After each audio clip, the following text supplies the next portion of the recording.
Hello there, very good evening and welcome to the news tonight here on Sabha TV, your one-stop for the day's top stories from India and across the world. I'm Tracy Shilshi and here are the headlines. Bengaluru limps back to normalcy as curfews lifted from all 16 police stations in the city, but the politics over Kaveri continues. Karnataka claims it does not have enough water in its reservoirs.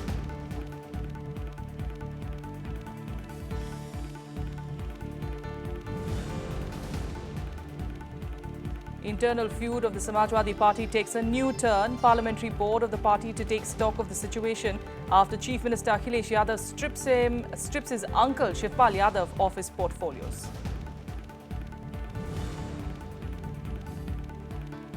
Afghanistan President Ashraf Ghani meets Prime Minister Narendra Modi in the national capital. Both sides sign agreements and issue a joint statement.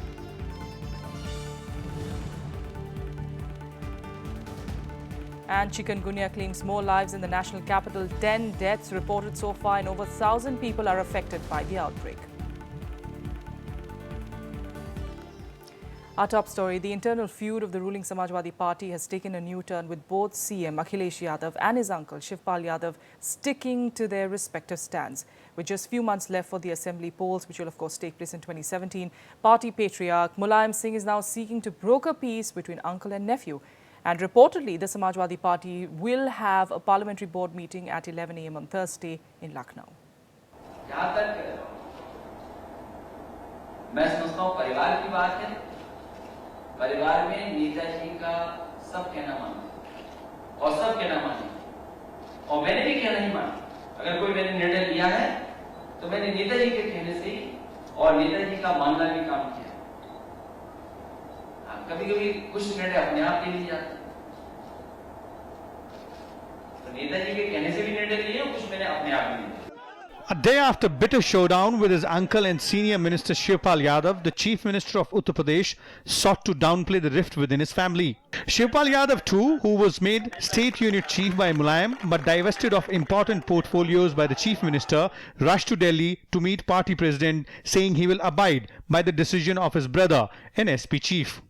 ये तो मुख्यमंत्री का अधिकार होता है, मुख्यमंत्री का अधिकार है। जो नेताजी ने जिम्मेदारी दी है संगठन की, तो हम उस जिम्मेदारी को बखूबी निभाएंगे। और जो हमने 4 साल में जो हमारी सरकार ने हमने जो भी काम किए वो जनता के बीच में और उत्तर प्रदेश की जनता समाजवादी पार्टी और नेताजी के साथ है। However, contrary to assurances from both sides, the internal differences in the ruling Yadav clan is far from over. The present crisis comes just a few months ahead of the assembly polls, which are scheduled to be held in early 2017. Vishal Dahiya, Rajya Sabha TV. Meanwhile, opposition parties hit out at the Yadav family and Samajwadi Party over the ongoing family rift. The parties are calling it a scripted drama to divert attention from the inefficient UP state government. 4.5 साल हो गए। अगर आपने cycle ठीक करनी थी तो उसको 4.5 साल पहले ठीक करनी थी। चुनाव से 4, 5, 6 महीने पहले आप कहो कि भैया मेरी साइकिल टूटी हुई है, अब इसको मैं ठीक करूंगा, तो उसका क्या मतलब? अखिलेश यादव जी श्री मुलायम सिंह जी से और श्री शिवपाल यादव जी से नाराज हैं, तो उनकी बात नहीं सुनी जा रही है, तो उन्हें अपने पद से इस्तीफा दे देना चाहिए। लेकिन ये पूरे परिवार का एक नाटक है और जनता जो पूरी तरह से अनेक प्रकार की समस्याओं से ग्रस्त है, अपराधियों से त्रस्त है, भ्रष्टाचार चरम पर है, माफियाओं के द्वारा लोगों की जमीनों पर कब्जा हो रहा है, लोगों को उत्पीड़न हो रहा है, उससे ध्यान बांटने की कोशिश है और उत्तर प्रदेश की जनता का प्रत्यक्ष रूप से। In other news, Prime Minister Narendra Modi today held bilateral talks with visiting Afghan President Ashraf Ghani. In a stern message to Pakistan, both the leaders called for an end to all support, sponsorship and safe havens to terrorists and decided to strengthen security and defense cooperation. During their talks, the two leaders also expressed grave concern at continued use of terrorism for achieving political objectives in the region. Prime Minister Modi reiterated India's support for unified, sovereign, democratic and peaceful Afghanistan, conveying the country's readiness to consider further requirements for for capacity and capability building in spheres such as education, health, agriculture, skill development and women empowerment. The two sides also inked 3 agreements: extradition treaty, cooperation in civil and commercial matters, and memorandum of understanding on cooperation in peaceful uses of outer space. The two leaders discussed the regional situation and expressed grave concern at the continued use of terrorism and violence in the region for achieving political objectives. They agreed that this phenomenon presented the single biggest threat to peace, stability and progress in the region and beyond. And they called for elimination of all forms of terrorism. Now, with Delhi NCR reporting at least 10 chikungunya deaths this season, Health Minister JP Nadda today held a meeting with concerned officials and simultaneously sought a report from the deaths, or on the deaths, in fact, from the Delhi government. And the Delhi Health Minister Satyendra Jain announced a probe into the deaths at Apollo Hospital yesterday, where 5 patients died, pointing out that no deaths have taken place at hospitals under the Delhi government. एक बात जरूर कहूंगा कि panic करने की जरूरत नहीं है. There is no need to get panic. Delhi की जनता भी आगे आए, अपने आसपास और घरों में भी जो ब्रीडिंग हो रही है मॉस्किटोज की, उसकी रोकथाम करने में हमारा सहयोग करें.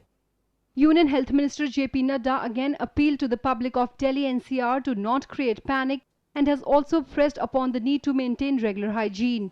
In a review meet held with concerned officials, Health Minister sought a detailed report from the Delhi government after sudden outbreak of chikungunya and other viral diseases. He has also assured of complete support from the centre. मैंने आज दिल्ली के स्वास्थ्य मंत्री सत्येंद्र जैन जी से भी बैठक के पहले बातचीत की और मैंने उनसे पूछा कि आपको कोई व्यवस्था की दृष्टि से किसी चीज की आवश्यकता है. उन्होंने हमें ये जवाब दिया कि हमारे पास सारी व्यवस्थाएं हैं. We are working according to the protocols given by the central government and all support is there. हमने फिर भी उनसे कहा है कि कोई भी आवश्यकता हो तो आप हमें बताएं. हमने कहा है कि whatever facilities you need from our side we are ready to give and we will be working together. Panic करने की बिल्कुल आवश्यकता नहीं है. चिकनगुनिया और डेंगू का इलाज, डेंगू के अंदर 95% लोग अगर डेंगू है भी तो घर पे इलाज हो सकता है. हेल्थ डिपार्टमेंट पता करेगा ना कि किस वजह से हुई, क्या हुआ, भाई क्यों ऐसा क्या हुआ कि भाई एक ही अस्पताल में जाने के बाद एकदम से इतनी सारी डेथ्स हो रही हैं. With few more deaths reported due to vector-borne disease in the last 2 days, the number of cases have crossed over 1,000. This upsurge of chikungunya and dengue cases in Delhi NCR has created a panic among the residents. However, doctors say that chikungunya is not life-threatening disease in general, but in rare cases leads to complications that prove fatal. मच्छर वगैरह रोकने थे इनको, तो ये पहले रोकते ना.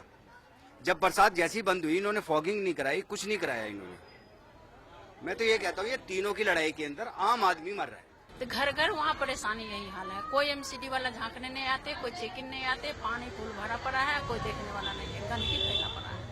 But the political blame game between the centre and Delhi state refuses to settle as Delhiites continue to suffer. 1000 मोहल्ला क्लिनिक बनने की जो बात कही थी, जो वायदा किया था दिल्ली वालों से, अगर 500 भी बनाया होता तो इतने बड़े पैमाने पर लोग बीमार न होते. कोई थोड़ी भी इंसानियत होगी तो उसके आंसू आ जाएंगे कि किस बेबसी का शिकार आज दिल्ली के लोग हैं.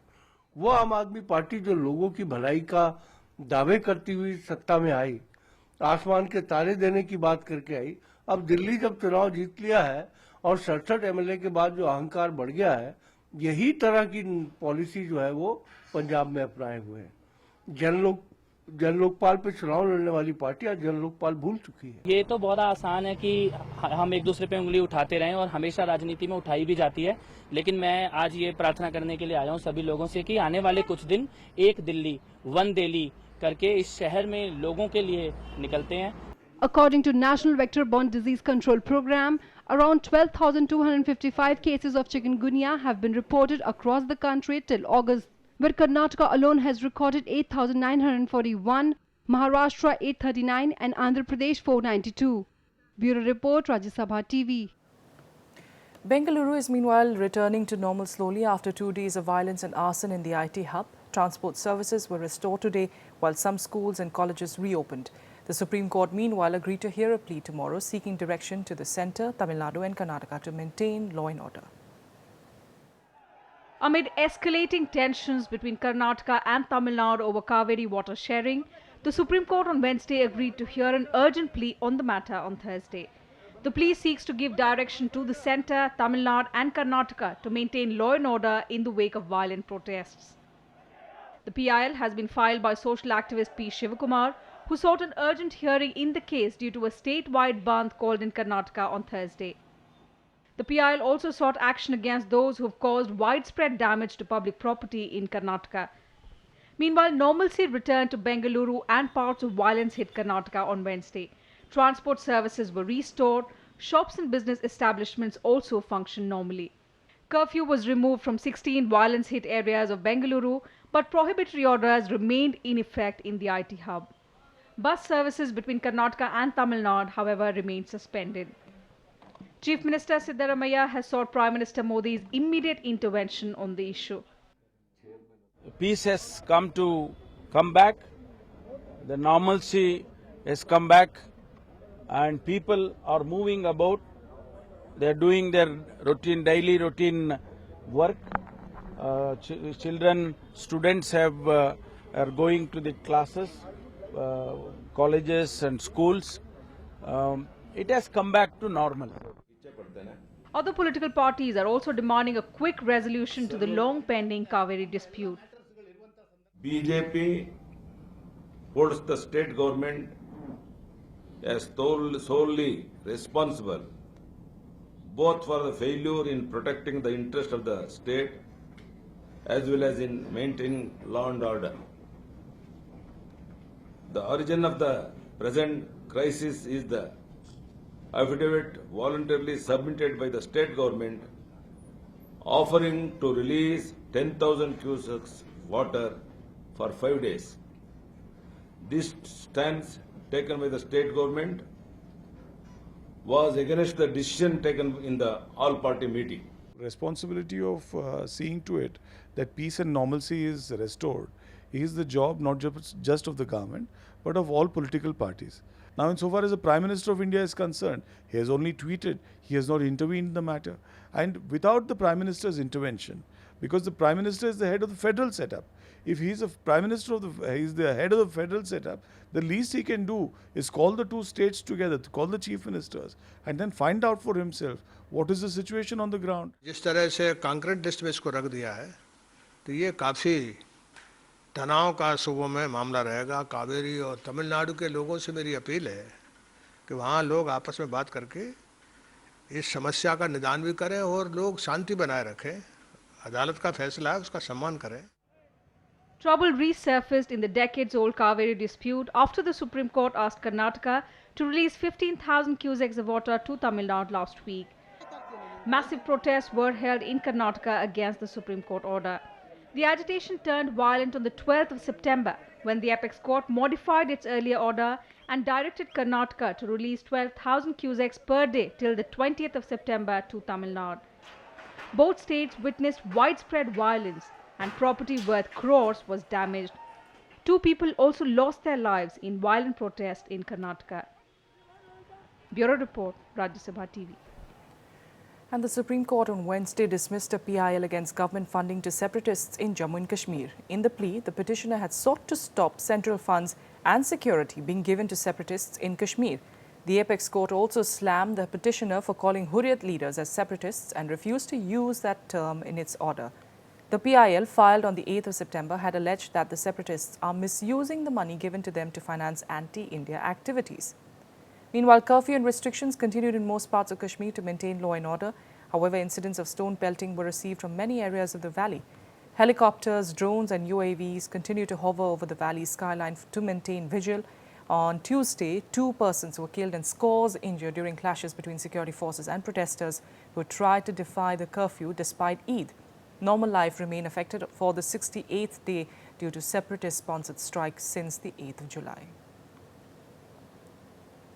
The Supreme Court also today asked the centre and all states to reply on a PIL seeking appointment of Lokpal and Lokayuktas following the passage of a law in this regard 3 years ago. A 2-judge bench of the apex court issued notices to the centre and all state governments on the PIL, which also seeks a direction to the states to provide adequate budgetary allocation and essential infrastructure for effective functioning of Lokayuktas. Filed by an advocate, the PIL alleges that though the Lokpal and Lokayuktas Act 2013 received the presidential assent on the 1st of January 2014 and came into force from 16th of January 2014, the executive has not yet established the Lokpal. In other news, Congress Vice President Rahul Gandhi on Wednesday began the second leg of the Congress's Kisan Mahayatra, where he hit out at the ruling Samajwadi Party over the ongoing family rift. Resuming his Deoria to Delhi road show after a two-day break, Rahul said that UP Chief Minister Akhilesh Yadav had failed on all fronts. Referring to Akhilesh's stripping off top Samajwadi Party leader and his own uncle Shivpal Singh Yadav from important posts, Rahul said that the cycle is already punctured and that Akhilesh has now thrown out the wheel. Rahul will later head towards Gopiganj in Bhadoi, where he will hold a roadshow and meetings with party workers before leaving for Allahabad. अब cycle आई, cycle का पहिया पीछे से फटा हुआ है, puncture है, धसी हुई है साइकिल। और कल अखिलेश जी ने तो उठा के टायर फेंकने की कोशिश कर दी।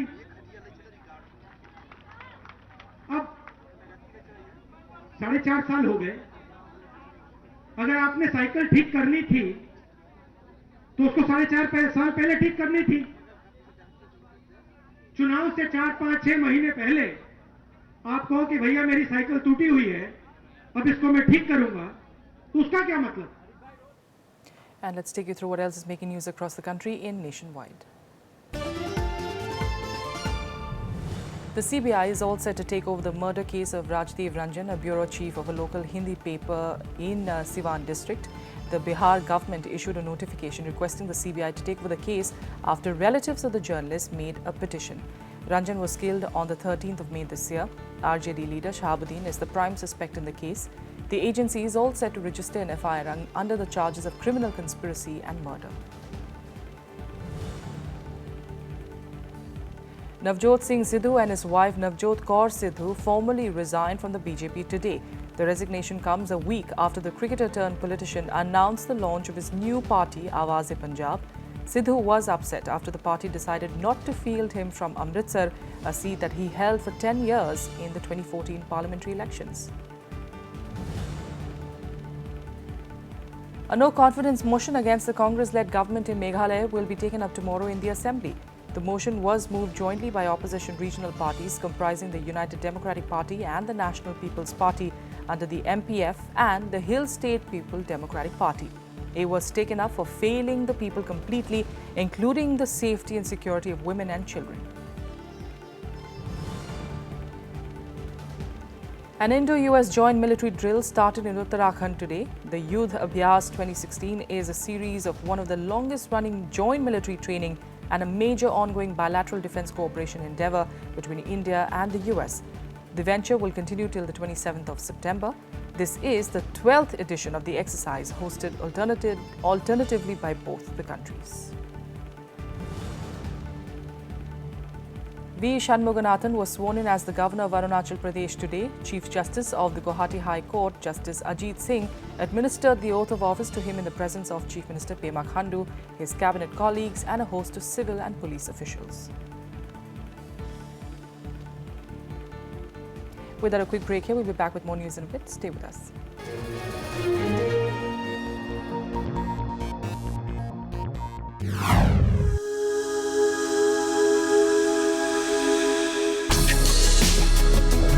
Tales that inspire. Stories of social change. A salute to diversity. Promoting public discourse. Events that motivate. Inspiring the innovative spirit.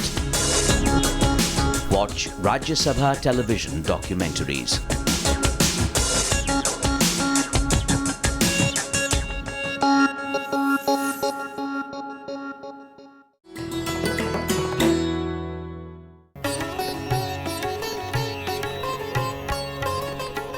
The Harappan period is also called the Bronze Era. Extensive collection from the era shows the Indus artists were not only well versed in techniques of metallurgy, but also innovations in dance and performing arts. This is best seen in the famous Mohenjo-daro relic, the Indus dancing girl. No less impressive is the man drawing a bullock cart depicting agriculture activities. Bronze elephants, on the other hand, show domesticated animals used for transport.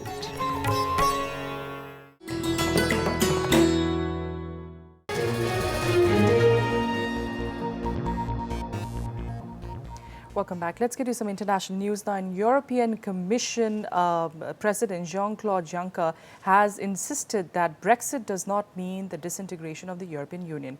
Juncker warned that the UK may not be granted access to the single market in his State of the Union address on Wednesday. He stressed that the world's biggest trade bloc was still an important force. Juncker highlighted the British referendum as a warning that the EU faces a battle for survival against nationalism across Europe. He also asked the remaining EU governments to narrow their differences on addressing many problems facing their economies and societies. Unsere Freunde und Partner weltweit, die allesamt den Brexit zutiefst bedauern, fragen sich besorgt, ob die britische Entscheidung den Beginn eines Auflösungsprozesses. And with that, let's take it through what else made news across the world today in Global Buzz. The UN has sent 20 humanitarian aid trucks to Syria from Turkey after the US-Russia brokered ceasefire came into effect across the country. At least 40 trucks are expected to cross the border by the end of the day. The ceasefire deal between the US and Russia aims to introduce humanitarian aid to besieged areas.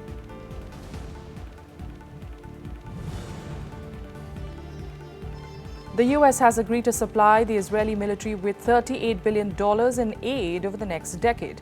This is the biggest package of military assistance in the two countries' history. The deal, which will be finalized in Washington on Wednesday, follows 10 months of discussions and will include an estimated $5 billion for missile defense alone. The previous 10-year deal agreed between the US and Israel is scheduled to end in 2018.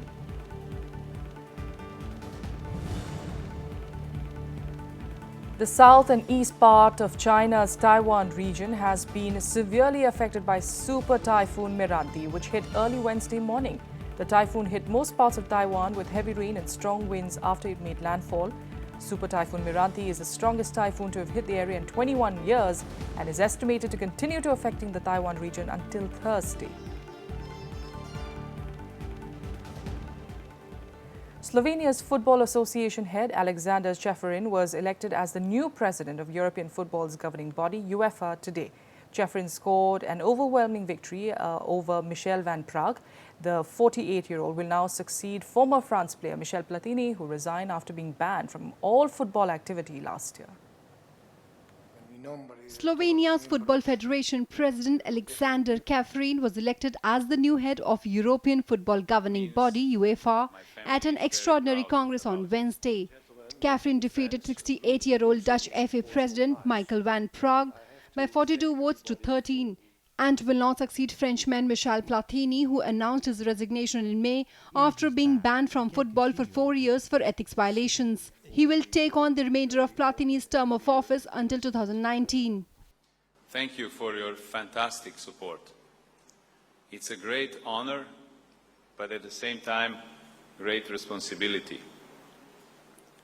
It means a lot to me. It means, and my family is very proud about it. My small and beautiful Slovenia is very proud about it.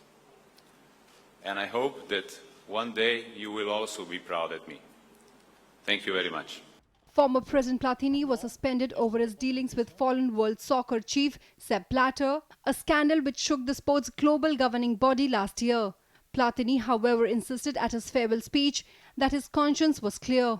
Sachez simplement, mesdames et messieurs, que ma conscience est tranquille et que je suis certain de ne pas avoir commis la moindre faute et que je continue le combat judiciaire. Meanwhile, FIFA President Gianni Infantino expressed his gratitude for his former colleague at UEFA. Grateful to all the Executive Committee members, grateful to the administration, to all of my former colleagues, and grateful, of course, to the two presidents which I have been working with, Lennart Johansson and Michel Platini. Grateful and proud, of course, because many important milestones have been achieved in these years. Many important steps have been taken, and important decisions have been put into force. The UEFA president post had become vacant in May after Platini failed in his bid to overturn a 4-year-old ban in the courts over an illegal payment of 2 million Swiss francs to then FIFA president Sepp Blatter. Bureau Report, Rajya Sabha TV. And let's give you more updates from the world of sports in Sports Beat.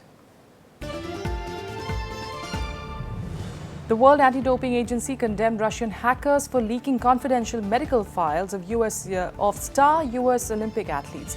A group calling itself Fancy Bears claimed responsibility for the hack of a WADA database and said that it had information about a number of US athletes, including tennis sisters Serena and Venus Williams, as well as multiple gold medal winning gymnast Simone Biles, being granted permission to use banned drugs.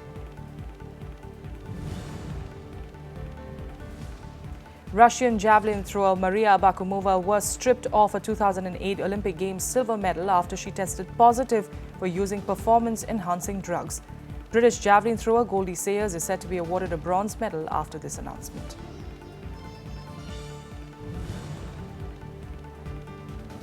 Lionel Messi scored his 6th Champions League hat-trick as Barcelona inflicted a 7-0 defeat on Celtic, the heaviest ever in European tournaments. Luis Suarez scored twice as Neymar and Iniesta were also on target. Meanwhile, Manchester City and Borussia Mönchengladbach match was postponed for a day due to heavy rains. German champions Bayern Munich also began their bid for a 6th European Cup title by hammering Champions League debutants Rostov 5-0. However, French champion Paris Saint-Germain were held to a 1-1 draw by Arsenal. Edison Cavani put PSG ahead in the first minute, but Alexis Sanchez salvaged a point for the Gunners 13 minutes from time. That's all we have for you on the news tonight from the entire team here. Good night.